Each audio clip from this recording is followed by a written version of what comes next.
Ladies and gentlemen, this is a report that came out in the New York Times. There's now reports out that saying the Caravan is about 14,000 heading towards the U.S. I know it's a lot.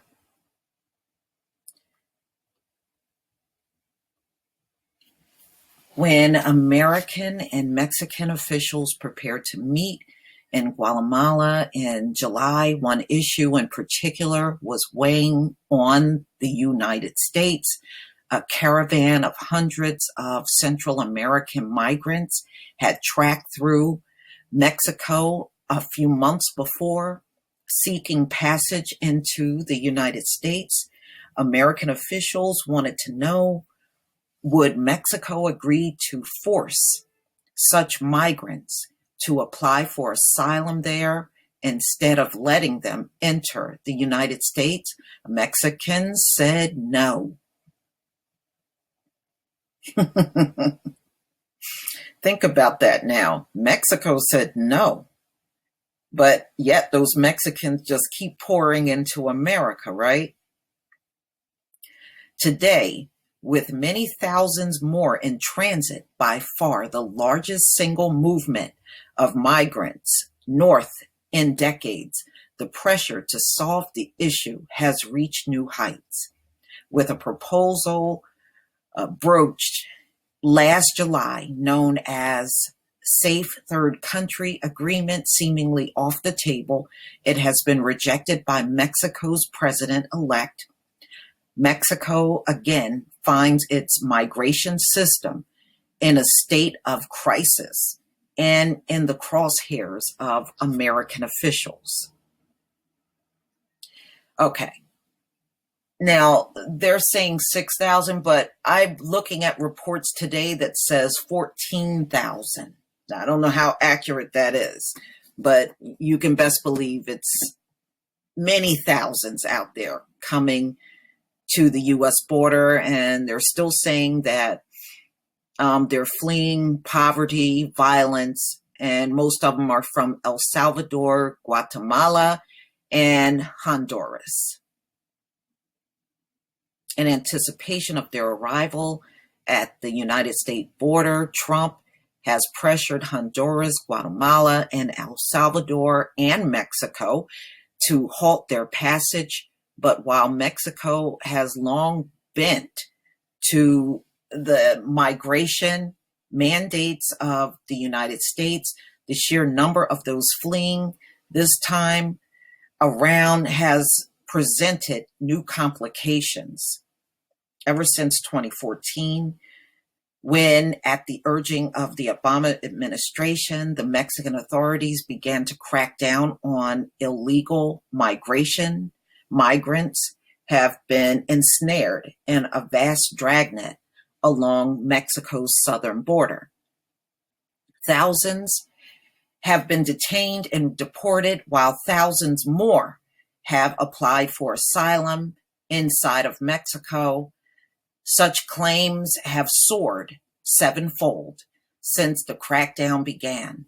But the rush of migrants in the last week has overwhelmed Mexico's southern border plan.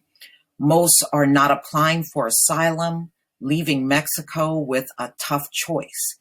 Do they apprehend thousands of migrants, creating a humanitarian crisis, not to mention a public relations one, or do they simply accompany the exodus to ensure an orderly passage? It seems for a moment that the government has chosen the latter. Yeah, they're going to let all those people go. Mexico already struggling to assimilate the surge of migrants seeking protection from the dangers back home, some 14,000 in 2017, though Mexico itself hardly meets the definition of a safe country. Last year, it was the deadliest in 2 decades. The incoming president, okay, let me just go down because that, okay.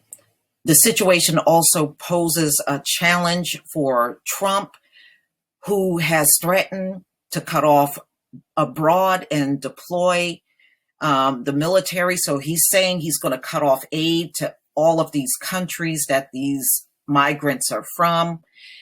If the military rounds up thousands of migrants, among them women and children, it will be a public relations disaster on par with separating children from their parents at the border.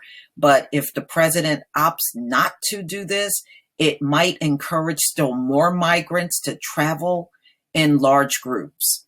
Already rumors of a new migrant caravan from Honduras are spreading. So you got this humongous thousands that are coming, and they're saying there may be another caravan of thousands behind them.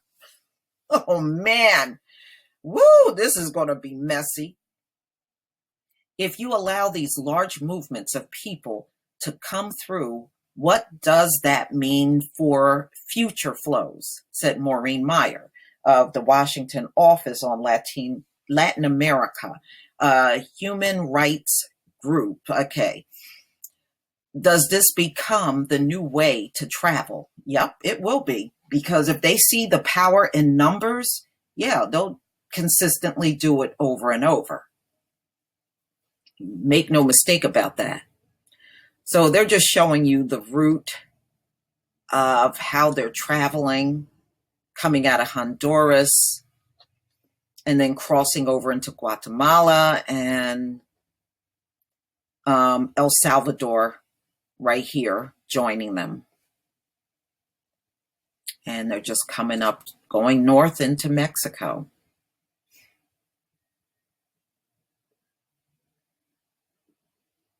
Okay. Wow. You know, see, the last time they did all that separation of family, it was nowhere near this amount of people. And wow. So we shall see. But I have some video footage that I want to show you on this situation. So this is definitely some new news. You know, again, a second caravan behind this one. Yeah, I didn't hear that until now. So, oh boy. And we know, you know, these folks, they can come from the crappiest countries and still will walk in here and hate on Black people. We have seen this way too many times.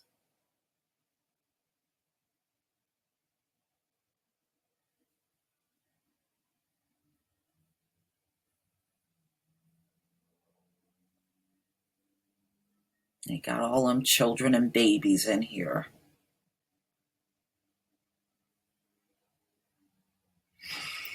All right, y'all.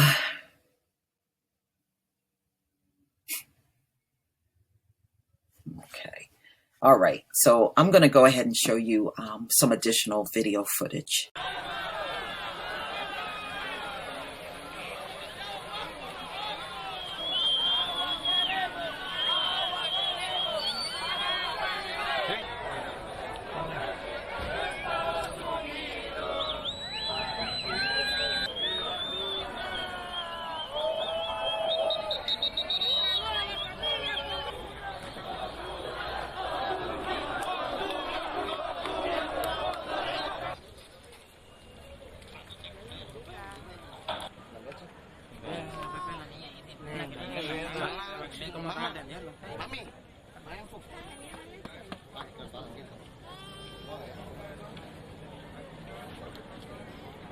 Como un buen futuro para mi hija, o tal vez cuando ella esté grande, ponerla a estudiar y sacarla adelante.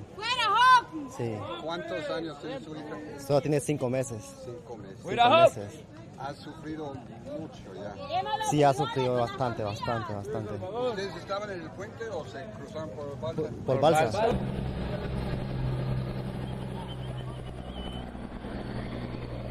La meta es llegar hasta Estados Unidos. ¿En quiere trabajar allá? No sé, en lo que sea. En Ya lo que no sea. vives con lo que ganas, ¿no? Ya no, ya no.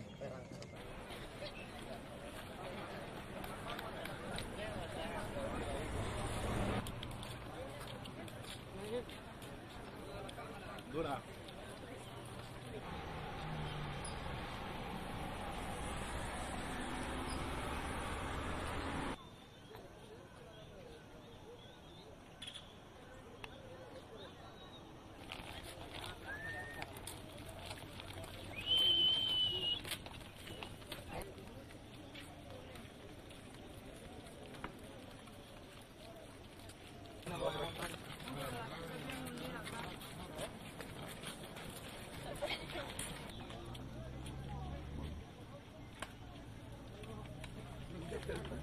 Mira, queda bien.